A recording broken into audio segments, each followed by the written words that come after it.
forgot that key is bound to something important. Twitch should be back up now in a second. So we're gonna move on to the last part of what we're gonna be doing today, and this is setting up a Webmin panel. So, I know Webmin isn't everyone's favorite tool to use, but Webmin is honestly a very handy tool and very well, not even tool, but it's a very handy web interface to use. So first things first, we are going to start with, well, let's see what drive we're in. So we can clearly see we're still in the Sherlock drive. So as you can kind of see, we're still in it from the slash. So we'll cd into the slash. Now this is a constant issue with my SSH for no random reason. So I'm going to close the SSH down and I'm going to reopen it. So log out, log back in. So now I'm back in. Minimize. So I'll cd back into the slash ls, and then we're going to start with do sudo nano. So nano is a way to edit files /etc apt /sources list. So I'll need the admin password, so I'll log in. So now we can see these are all the repositories that are set up in the drive. The repository we're going to be using is the one I put in chat now. So I'll actually just do the admin. So there you go. There's the repository in chat, and I'll put it in the Twitch chat now. That's the repository we're going to be using.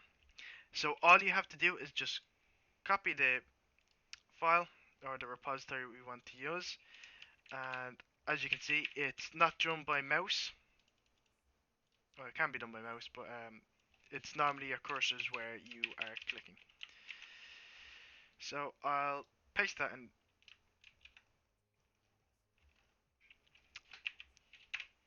So, no. Exit. Okay. Yeah, it was freaking out for a second. So if I just decide to paste the file. How does that become the contents of my clipboard?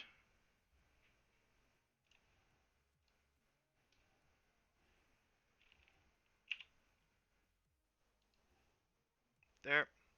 Should be back up.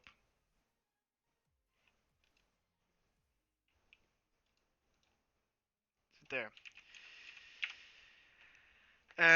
It's bound to one of my keys that keep just getting pressed, so I'll have to fix it to a random key that I don't ever use. So there we go. All you have to do is just paste the repository into the list as it is there, and then we do Control O to write the file, and go yep, and then we can do Control X to exit. So that's it. That's all you have to do for that, is just put in the repository, and that's that. So next things we need the key, because if we try to install Webmin as it is, I'll show if I do sudo apt-get install, I do Webmin, it will read the file, it will check for the packages.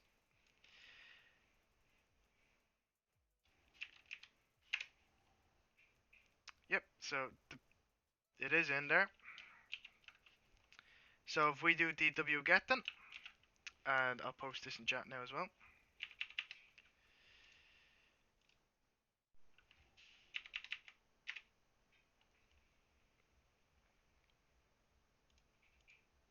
So that's the Webmin for grabbing the sorry, that's the wget for wow. Just type wget in, because I don't think I can set up a I can't actually set up a password on a block on that. So it's wget and then the Webmin. So when we type that in, we will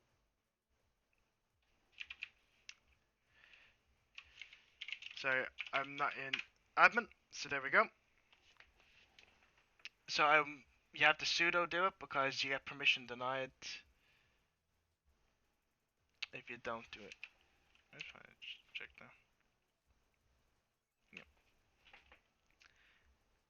So sudo will allow you to bring it in, or if you don't, if you're getting sick of typing sudo, you can just type su.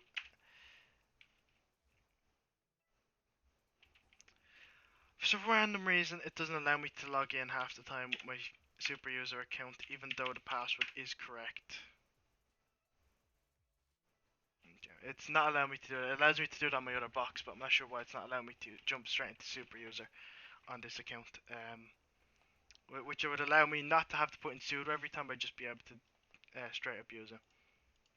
So now we'll do sudo apt key apt dash key add, and then the key that we pulled down. So if I quickly ls, we can see that the key there is jcameron-key.asc. So then if I paste that back in it, if I do that again, so if I do sudo apt-key add, and then I do jcameron-key, and then it should add the key to the system, and then I do sudo apt update. So it will update all my repositories to see what repositories have been added. So you can see here that the Webmin repository has actually been added to the list of files that I requested. And then we can see that 7 have to be updated, but of course we don't really need to update any because all we're doing is going to be installing Webmin. So then we'll do sudo apt dash install, so apt get install, and then we'll do Webmin. And then it goes, okay, do we want to install it like a normal package? And we go, yep. Give it a second to build. And while that's happening, I'm going to open up the IP address of where the admin panel is stored for Webmin. Now we'll hit an issue when I go to open up the Webmin panel. It's not because of anything I've done, it's just the way it's set up by default. So the port for a Webmin panel is port 10,000. So when I hit that, it's still building, so I'll wait for it to open and I'll move it to my right monitor for the second. It's almost there to being finished. And then of course I'll check the stream again to make sure I haven't overlaid. I did. I'll have to remove the overlay from that at some point. So it's almost finished. Yeah, I know, I fixed it straight away, I caught it.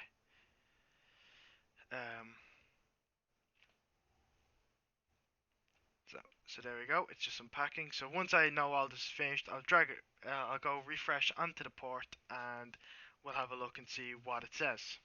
And then we'll move on to what we have to do then to fix the issue, or to allow us to get around it at least, for the most part. So it's almost there to setting up. So we can see it's using Python 2, Perl, and they're setting up its Webmin setup there. Now, if we actually have a look at the Ubuntu box itself, we can't see any of this, because technically we're looking at two separate instances, or not technically two separate instances, but two separate points, so they don't cross over. So now that we have it fully installed, if I refresh the page, yep, this server, web server, is running SSL mode, try the user URL, testing that. So if I attempt to use this URL, nothing, because it's not set up. So how do I fix this? Simple enough. Little fix is we do sudo again. We do sudo nano etc webmin, and then this is the it's the miniserve, or well, that's what I kind of see it as, miniserve .config. So if I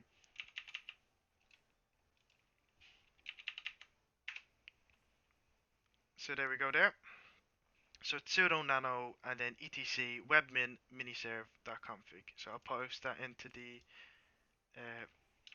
other server onto the chat as well. So there you go. So if I type in the config for that. So now we can see we've access to all this. And now there's the SSL. We need to just change that from a 1 to a 0. And then we write out using Control O again. It will ask us name to write the file. So we say, yep, we want to write to that file. And then we can do Control X. So SSL is the first one in the list. First SSL. And then all you want to do is change that from a 1 to a 0. And that should be good. And then save it and then exit. And once that's done, you can just do a reboot.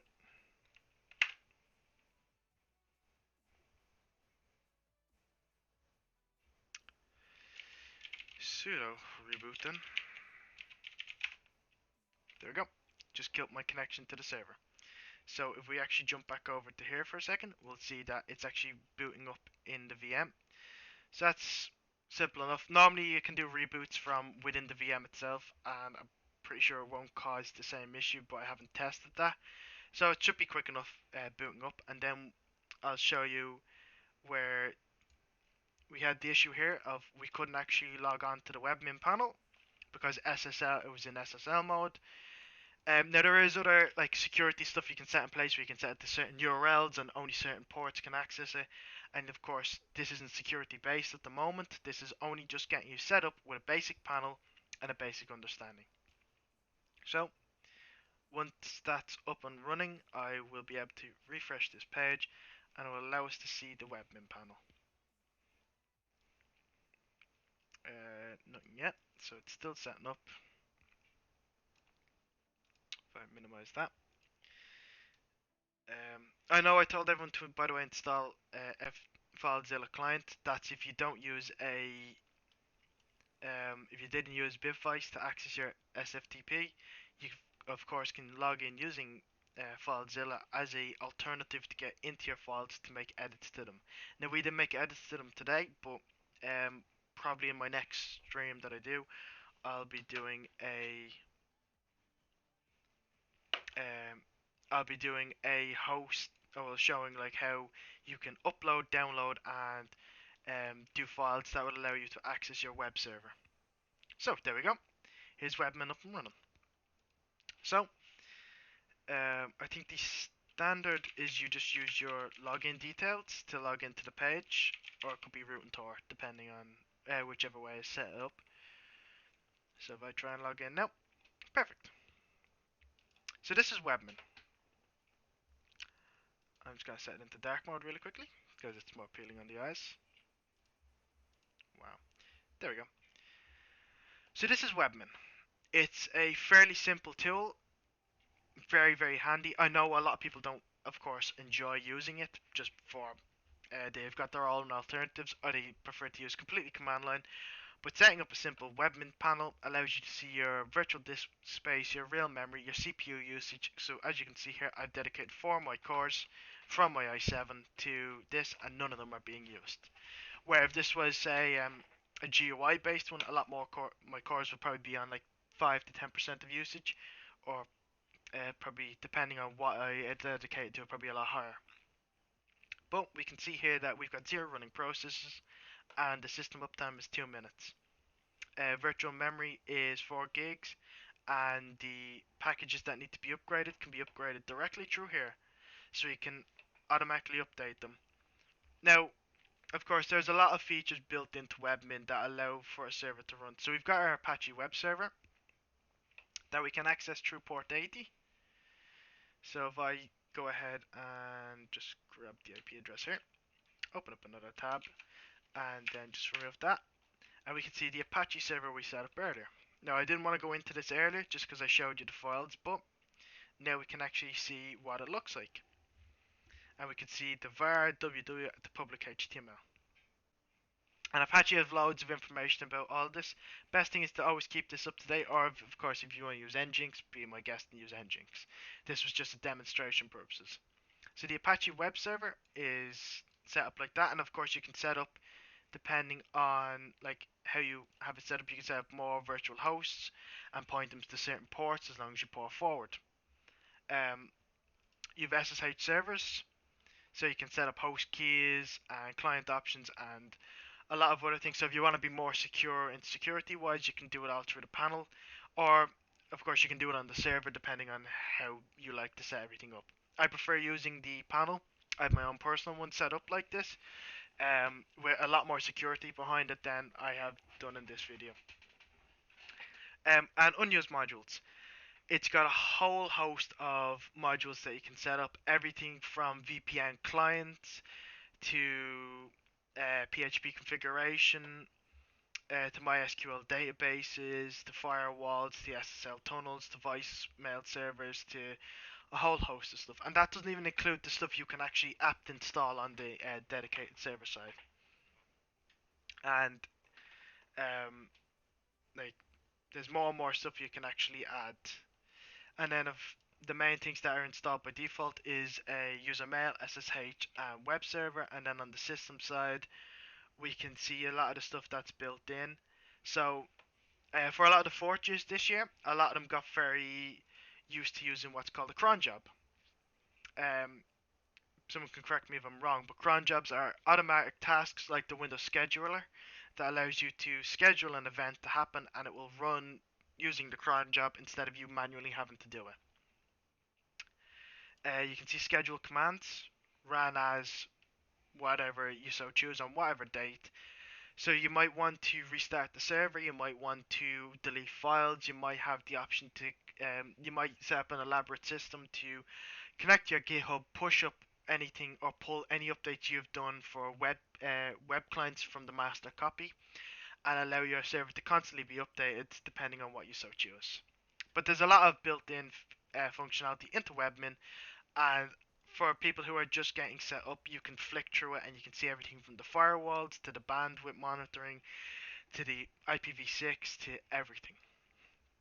Um, and of course, you've access to a terminal. So even if you don't want to use, even if you want to use your SSH, you can actually use your SSH from the panel itself. So you can still use your LS and your CD. It's a lot smaller and a lot harder to look at, but of course you can just use your control and zoom in. Yeah, so if you want to access this externally, you port forward on port 10,000 and um, off you are to the races. It's really good, and like especially for running any type of server, and it's only going to be used by you, not as a commercial level. I'd use Webmin. It's free. It's packed with features, and of course, it's got your favorite dark mode. But aside from that, that's everything for this version of this basically run through. For anyone who wasn't here from the start, I'll upload the stream to YouTube, and then it will also be available on the Twitch for 14 days, so anyone can watch back and see how I did certain things. Of course, I'll also be taking questions now at the very end. So yeah, this is the exact same setup I have on my own server, not my own server, but the other server box I was showing you before, the one that's currently paused in the background here. The only difference with this is I can actually SU and go right into my root. For some reason, it's not allowing me on my client here. But as you can see, no effect to the server, and even with the Webmin client running, it's draining no extra resources from my side. Now it is quite slow, but that's to be given really. And you can see all the CPU performance, the memory performance, the swap performance, processors, disks, and network. And you can also see the recent logins, and you can see what computer logged into it, last activity, and then you can say, well, the state, it's this login. So it's actually, I really like it, and I think for people only starting to get used to using servers and the capabilities of some servers, it is a very, very handy bundle. But yep, that's everything for today. Hope everyone enjoyed this first little workshop on how to set up a server. I know I had a few issues sparking along, like forgetting what repo I was using, but stuff like that happens, and stuff like the SU not allowing me to go right into the root login. Of course, on my other server it does. I'm not 100% certain why it doesn't on this. Small issues, and then I'll unbind that key on Twitch so I don't keep shutting it down every time I type in 2. But yeah. Oh, my desktop's saying the wrong time because my desktop says should say the right time every now and again. But yeah. I hope everyone enjoyed. I'm gonna basically mute up the stream. If you have any questions, feel free to jump into the Discord, and I'll be happy enough to answer anything. I still have to get breakfast myself, so yeah, I'll finish it up here. I said it was gonna be about an hour long. It was about an hour long. Um, for anyone who's wondering about GitHub and the extra benefits of setting it up, feel free to ask me. For anyone who wants to know any of the basics behind any more information on the Webmin client, I'm not super knowledgeable about it, but of course I'm using it on a regular basis for my own stuff, so it's definitely a benefit to look at and to get involved with. If anyone wants to know anything more about the Ubuntu server and some of its capabilities, or how I've set up my other server, and feel free to ask. And yeah, I'll be here I'll be here all day as it is. So feel free to jump in at any point and ask a few questions. And for anyone who's wondering what the logo is at the back, it's the Hackersack one that's on Steam at the moment for um, which is built into Wallpaper Engine. So yeah, so the time is actually on my desktop constantly, and it's normally kept in tune, but when I full screen everything, it pauses the time. So yeah. Thanks for everyone for watching, and well, or even listening and joining in. And I hope I at least gave some people a good chunk of information that they'll be able to take forward into next year or the following years. So yeah.